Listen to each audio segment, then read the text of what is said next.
Hi, this is EJ Plymouth, coming in with another little video here. This time I don't have a script. I think my last video I did however many months ago, was one where I did have a little script on the side. I'm gonna go ahead and just not do that. I'm just going to, I'm just gonna be making another video, again, about, the issue, or the policy issue, I guess, that most interests me, which is public education in the United States, to vamp a little bit about it, um, and just try to, I don't know, add into the conversation or add some information however I can.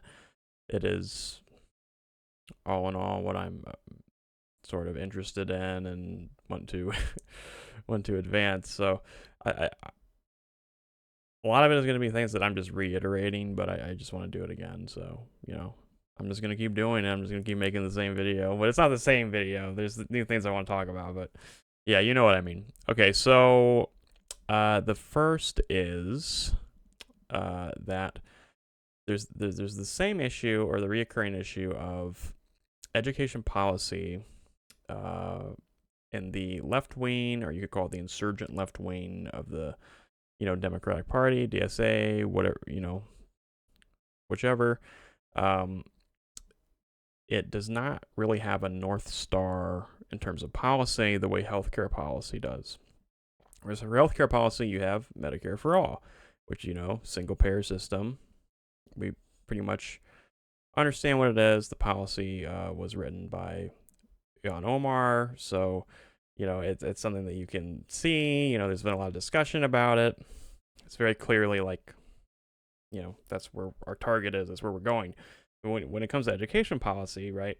You hear, we need good funded schools. We need the public schools to be funded good, and or maybe say, at most you'll hear only public schools, right? Which is a great starting point, but it's not really a North Star policy wise, and it doesn't really address anything, any of the things that are like fundamentally wrong with the way public education is set up in the country. And I do mean, like, we could have, and this is a point I'm always going to start these videos, we could have only public schools in the United States, and there would still be the same issues. Essentially, it wouldn't do that much to clear up the issues that the public schools are having, because the way the public schools are set up in the United States is pretty counterintuitive and not very efficient. So just them being public really isn't good enough. We need to change the way that the public schools are set up. So now there's a few different ways of going about that, but really it means disentangling the local funding structure and how money just can get generated in such high amounts through local property tax for public schools. And basically the local funding model of public schools is very bad, and it basically just cements economic segregation, which in turn means racial segregation, where where there are different demographics. It's going to do that. That's what economic segregation does in the United States. So that's just what's going to happen. That's with public schools. Okay, it's built in, right?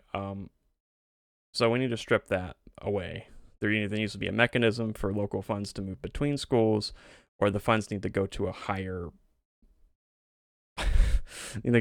point so that they can be distributed from that point. Okay, they can't just stop at like a community level and then stay there, and then the district either has to spend any excess money however it can, or whatever goes on, probably corruption, graft, whatever, with whatever money stays in there. So that's a key aspect. But I think part of the reason why you don't have a North Star, like with Medicare for all for healthcare, is because it's actually extremely complicated and difficult to change the public schooling system without also doing two really big things. And so I wanted to talk about that in this video. We've gotten to the point of the video, 4 minutes and 30 seconds, and I hope you stuck around. So the two things, the first is, in order to accomplish changing the funding structure for public education, you need to decommodify housing, okay? Because a lot of the way these districts are set up is they get set up around exurb or suburb home values that get the they get together and they do this scheme to have a public school that is where we're going with that. So you actually need to have housing deassetized, and that means doing a lot of different things that aren't necessarily related to education, but are needed to actually reform education to make it equitable. That would need to happen alongside it, or else it wouldn't really be meaningful or possible to change it. The second thing is sort of related to that first thing, which is a process of, I guess, re-urbanization or desuburbanization, where we really need to get back into planning how communities are set up, what distance from the city, et cetera, et cetera. Suburbs themselves are extremely inefficient. They're not really good for much of anything. They're an incredible problem that would take a time to fix, but I don't know how long you need, like decades long transition to get to move towards reurbanizing, but it really needs to start happening and is not happening. So that's not happening. We're not doing it. It's getting worse. So we need to really break up suburbs through policy in order to fix that's like a key part of fixing education, alongside the decommodification of housing, which it's funny to think of as Medicare for all as like an easy and understandable thing, but a single payer system, that it would obviously, it just lets you keep your doctor, just cuts out a middleman, that's sort of easy for people to wrap their heads around. It is like a great policy. It fixes the problem, and it is pretty easy to understand. The issue of fixing education, it's harder because there's like multiple. I almost knocked something over. There's like multiple different things you need to do. You need to have the local funding broken up, and then you also kind of need to have this greater policy happening around it, targeted policies that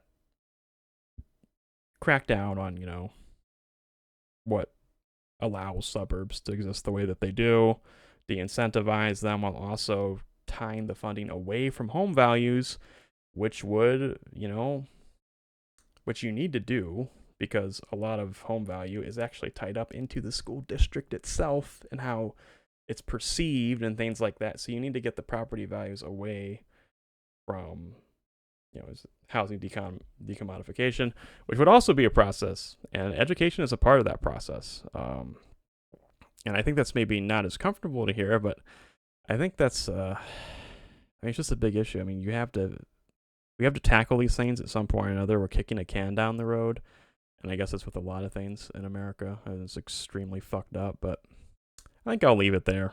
I think I'll leave it at clean up just to introduce the ideas. Maybe we'll do a little script next time, but I think I got what I wanted across, is that to really have an education reform that fixes the issue, right? You can't just have reforms like we have had, which sort of exacerbate or like don't really do anything about the point. You have to fix the core issue, and then once you see how that goes as the issue is solved, surely things will come up and you can be responsive in a legislature to address things that come up. But the way that we have been reforming education is if there aren't these glaring problems, and that we're trying to be but you can't fix, like, it's broken. So we need to actually fix the core. And of course, leading off with obviously only public, and maybe for some religious schools, as long as they are audited and stuff like that, that's fine, I guess. That's like the only reasonable exception I would make. But then the public schools themselves actually need to be public schools. Okay, they need to actually be public. They can't be public schools. Public schools. They need to be actual public schools. Okay, I don't know why I whispered. All right, thanks for watching. Bye.